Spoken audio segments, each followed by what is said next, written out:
महंगाई का संकट गहरा है, लेकिन इसी संकट से हमारे देश को बाहर निकालने के लिए प्रधानमंत्री नरेंद्र मोदी ने यूएई का छोटा दौरा किया, लेकिन बड़े समझौते किए। वही समझौते जो तेल और गैस के मौजूदा संकट से हमारे देश भारत को बाहर निकालने में मदद करेंगे।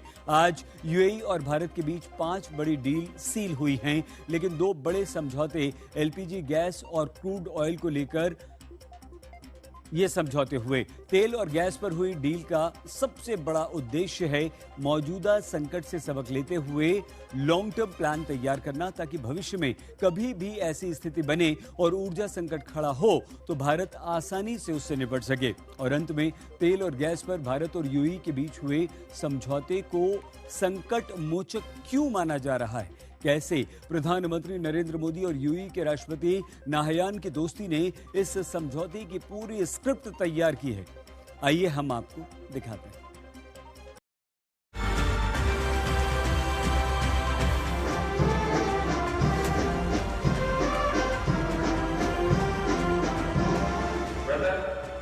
मैं आपका हृदय से बहुत बहुत आभार व्यक्त करता हूं और जैसा आपने कहा, मैं अपने दूसरे घर आया हूं। ये शब्द, ये भाव मेरे जीवन की बहुत बड़ी पूंजी है। आज हम जिस प्रकार से आपकी वायुसेना के जहाजों ने एस्कॉर्ट किया, ये भारत के लोगों का सम्मान है।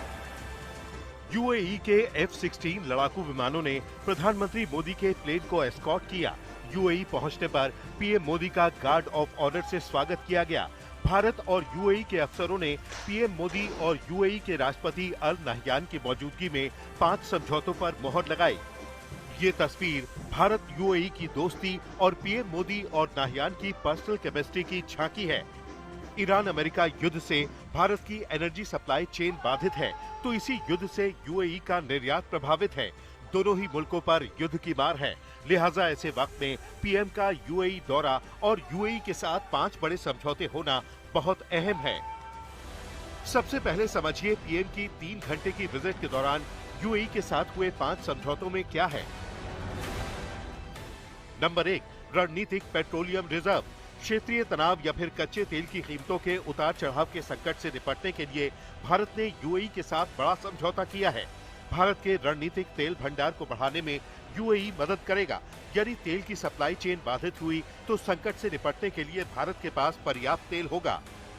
नंबर 2, एलपीजी सप्लाई समझौता। मौजूदा गैस संकट दोबारा न हो, लिहाजा लॉन्ग टर्म प्लान के तहत भारत और यूएई के बीच एलपीजी की सप्लाई को लेकर समझौता हुआ है। भारत की जरूरत के हिसाब से यूएई एलपीजी सप्लाई करेगा। नंबर 3, रणनीतिक रक्षा साझेदारी। दोनों देशों के बीच रक्षा सहयोग को मजबूत करने के लिए समझौता हुआ है, जिसमें सैन्य अभ्यास के साथ साथ मॉडर्न डिफेंस टेक्नोलॉजी का जॉइंट डेवलपमेंट शामिल है। Ship repair cluster. गुजरात के वाडीनगर में जहाजों की मरम्मत के लिए एक क्लस्टर स्थापित करने पर सहमति बनी है। नंबर 5, $5 अरब का निवेश। यूएई भारतीय बुनियादी ढांचे और आरबीएल बैंक में $5 बिलियन का निवेश करेगा। Indian strategic petroleum reserves to a level of 30 million barrels, the establishment of strategic gas reserves in India, and long-term LPG offtake supply agreements. In the field of investment, the UAE has traditionally been a significant investor in India. It's cumulatively the 7th largest investor in India over the course of the last 25 years. 5 समझौतों में 2 समझौते भारत की energy supply के लिए बहुत अहम हैं। Iran और अमेरिका युद्ध के चलते मिडिल ईस्ट से भारत की तेल और गैस की सप्लाई ठप है। भारत तेल तो मिडिल ईस्ट के साथ साथ तमाम मुल्कों से खरीदता है, लेकिन असल संकट गैस का है। ऐसे में 4 यूरोपीय देशों के दौरे के बीच पीएम मोदी ने यूएई का दौरा किया। 3 घंटे रुके, लेकिन 2 समझौतों से तेल और गैस के संकट से निपटने का लॉन्ग टर्म फॉर्मूला निकला। अभी कतर से भारत गैस का बड़ा हिस्सा इंपोर्ट करता है, लेकिन युद्ध के चलते कतर से भारत आने वाली गैस की सप्लाई ठप है। एक वजह ईरान के हमले के बाद कतर के रास लफान में गैस का प्रोडक्शन कम होना, जिसे ठीक होने में अभी 6 महीने लगेंगे। दूसरा, होर्मुज का बंद होना। लिहाजा देश को गैस के संकट से निकालने के लिए भारत ने यूएई के साथ एलपीजी का समझौता किया है, ताकि भारत गैस की डिमांड के हिसाब से एलपीजी की सप्लाई जारी रखे। यानी कतर और होर्मुज के असर को भारत बेअसर कर सकेगा। दूसरी तरफ यूएई ओपेक से बाहर निकल चुका है। अब यूएई पर लगी गैस और तेल उत्पादन की लिमिट हट चुकी है। ऐसे में भारत ने अपने रणनीतिक तेल भंडार को बढ़ाने के लिए यूएई के साथ समझौता किया है। इससे दो फायदे होंगे।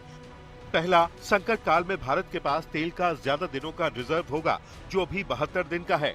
दूसरा, यूएई अपना तेल भारत के भंडार में रख सकता है और संकट काल में भारत से ही अपना तेल सप्लाई कर सकता है। मतलब भारत को भी फायदा और यूएई के लिए भी फायदे की डील। प्रधानमंत्री नरेंद्र मोदी का यूएई का दौरा भले ही 3 घंटे से कम वक्त का रहा हो, लेकिन इसके असर व्यापक भी हैं और दूरगामी भी हैं।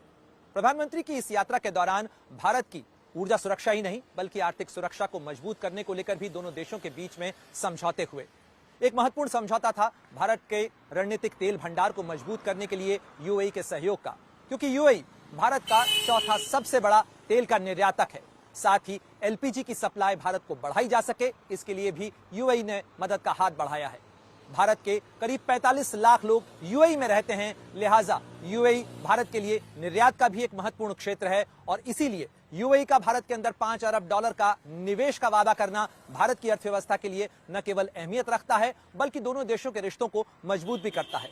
इस रिश्ते को और मजबूती देने के लिए भारत और यूएई ने रणनीतिक रक्षा साझेदारी को और मजबूत करने का भी फैसला किया है।